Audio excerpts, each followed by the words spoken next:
Do you remember the best pitch or presentation you've ever done? I mean, I guess one of the biggest ones that was profoundly changed the course of my life was the first time I got to meet my publisher.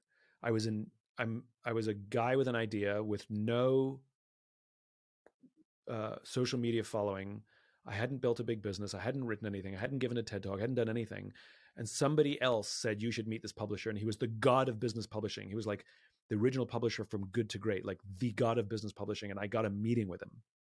So I basically said, remember, I have an attitude, which is my attitude is I'm here to give, right? I know I have an idea that I think is really valuable and other people think it's valuable too, so much so that they wanted me to share it with a publisher because they think I should write it down and share it with more people. So my desire to give something that I think is valuable has been validated, right?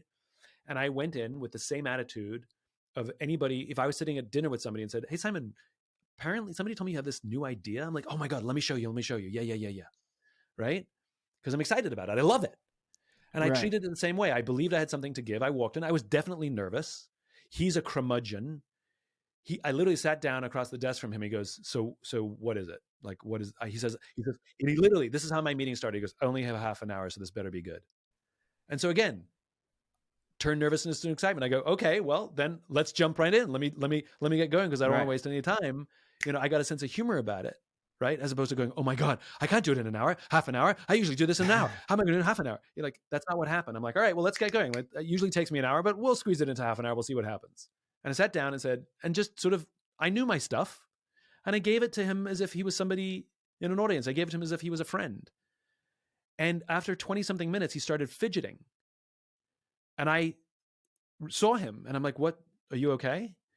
He's like, I have to go because I got to pick up my son, but this is really good. I said, your priority is in the right place. Don't worry about it. Go pick up your kid. We can follow up this another time, or I can finish with one of your colleagues. Don't worry about it. Go. Very nice meeting you. He thanked me and he left. 3 days later, I was offered a book deal. I never wrote a book proposal. It was a 30-minute pitch. It was a 29-minute meeting. And I got a book deal that was Start With Why. And because remember, I didn't show up to get something. I showed up to give something. I didn't show up to get a book deal. Of course, I knew what the stakes were. I'm not an idiot. But I also know that there were other publishers there, that if I screwed this one up, I'd hopefully get another deal somewhere else. Maybe it won't be as good a deal, maybe not as good a publisher. But if I keep doing this enough, one of them will be stupid enough to say, all right, So I know that. Like, I know he's not the only publisher in the world, even if he's the best one, And that's really important because coming up to the meeting, it's take. I hope I get a book deal. I hope I get a book deal. Oh my God, this would be amazing. This would change my life. Oh my God, what if, like that's right up until the meeting. But as soon as I walk in that meeting, I'm there to give.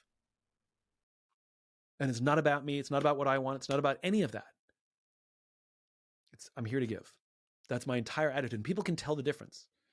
They can tell the desperation of taking. They can tell the selfishness of taking. And they can feel the generosity of giving.